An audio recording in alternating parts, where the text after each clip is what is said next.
Hello and welcome to Excel Basics Lesson 3. So in this video, we're going to create a chart and then we're going to format that chart to change the way it looks.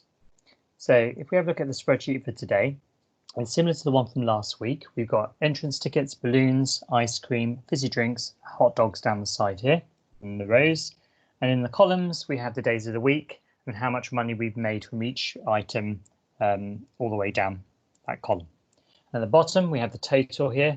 We use the sum function to add those all up last week, and we've done that all the way across. Now, when we're looking at this data, it's a little bit difficult to interpret when you're looking at just a load of numbers on the screen. So Excel gives us the function to create a chart to make that data a little bit easier to see what's going on. So to create the chart, we're going to highlight the data first of all. So I'm going to start in B4. I'm going to drag my mouse all the way along. I'm not going to take the total in at the moment, and I'll show you why a little bit later on. I do want to take in the headings here, so the days of the week and the products as well. That's important because that will help my chart make a bit more sense. Now, I then go to Insert, and at the top here, I've got all the charts I can do. I'm going to click on Recommended Charts, and I can see that Excel has recommended to me a column chart, like a bar chart. So I'm going to click on OK, and that now shows that to me on the screen. So you can see along the x-axis, I've got the days of the week, and then on the y-axis, I've got the various amounts of money that we've made from each of those products. Now down the bottom here, this is what Excel calls legend. We might know it as a key, and each of these colors refers to a different product. So the blue refers to entrance tickets, the orange refers to balloons, and so on. Okay, so that's quite nice to see. That makes it a little bit easier to see what's going on. I can also click on switch row and column at the top here. And if I do that, it turns it around, and this time it puts the entrance tickets and balloons, so the products, on the x-axis, and then makes each of these in colors a different day of the week. So this is quite useful for looking at entrance tickets alone, and we can see there the money that we've made has gone down on Wednesday, and then it starts to climb back up again on the Saturday and Sunday. Now there are other charts that we can have a go at as well. So if we click on Change Chart Type, and then I can go down this time to a line chart, and click on OK. So again, this shows me a bit similar to where we looked at the column one earlier. It shows me what's been going on with each of these products. This particular chart doesn't show me an awful lot, does it really, with the entrance tickets, balloons, ice cream, because I can't really determine much about what's going on there. It would be better perhaps to see the days of the week on the x-axis down the bottom here. So if you remember at the top here, I can click on switch row and column. I'll click on that, and now that looks a little bit more intelligible and I can see what's going on. And now I can follow the journey of each of the products across the week. And that's line charts are quite useful for showing changes in data over time. So I can see very clearly that balloon sales tend to go down on Wednesday, then they climb back up on Saturday, and then into a slight dip on Sunday. All right, so that's quite a nice thing to see as well. Now I can label these, so I can put the chart title in there. I can just left click on that and say weekly sales, because that's what it is. I can also put in a title alongside here on the axes. So right at the top here, I've got the ability to add chart elements.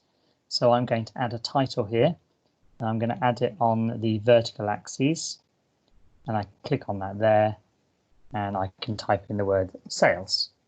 If I wanted to have one down the bottom as well, I could add another one. I could add it on the horizontal one, and I could call this days of the week. Okay, so now start to make my chart look a little bit better. It might be nice for me to add total in there as well. So I can do this. I can delete this chart, and I can re-highlight my data, this time including total. I'm going to go Insert. I'm going to go back to Recommended Charts, and I'm going to choose my column chart this time. Okay. Okay, so we can see it's added total in now as in green. That doesn't really look that great at the moment, I think, because the trouble is because the total is so much higher than all the other ones. you kind of don't see the difference between the other ones, the other products as much. Well, let's see if we can change that to maybe a line chart and see if that makes a difference for us. Again, let's have a look. So yeah, great. We can see we're making more money on Saturday and Sunday, but again, it's kind of squished all these together. So what's a really nice feature of Excel is it allows us to create another axis on this side and then just have this value, the total value, using that axis, and then all the others using the axis on the left. And how we do that is we go to change chart type, and I'm going to go for a combo this time. Now I've got to make a decision here about which I want to show. So maybe I'm going to show the entrance ticket as line, balloon as line, ice cream as line. So they're all lines now. But on this one here, it says secondary axes. I can actually click on where it says total, tick that little box, and now what it's doing is it's using the this axis on the right hand side here as a secondary axis just for the total, and then all the others are using the axes on this side, so it kind of spreads out a little bit more. Now it's actually quite hard to see that green line still, so maybe I'm going to change that from a line to a column so I can have multiple different types of charts on the same one. And I click on OK. Let's see what that looks like. That looks a little bit better. So I can start to divide out. Now you can change the colors of those things by clicking on them and changing the color. I'm not going to worry too much about that at the moment.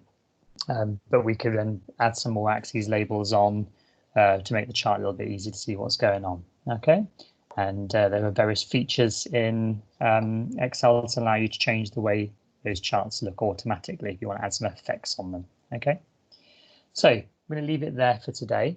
If you want to experiment yourself with creating charts and you have the ability to do so on your computer, you can download this from this spreadsheet from Show My Homework. But you don't need to do that in order to answer the quiz questions. So once you've reviewed the video, have a go at the multiple choice questions in the quiz. Thank you very much.